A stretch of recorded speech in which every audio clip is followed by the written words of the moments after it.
সব নবী রাসূলের একটাই কথা, আনিবুদুল্লাহ, এক আল্লাহর ইবাদত করো, আর ওয়াজতানিবুত তাগুত, তাগুত থেকে দূরে থাকো।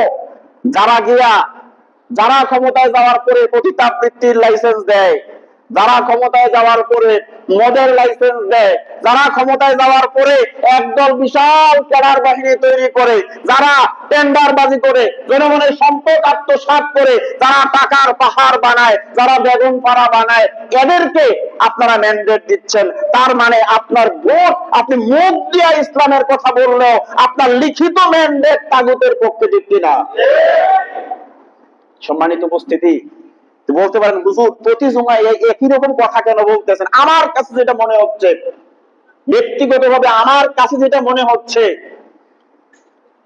আল্লাহ রাসূলের সাথে কোন কাফেরের যুদ্ধ হতো না যদি এই আল্লাহর কোরআনের আইনের কথা না বলতেন।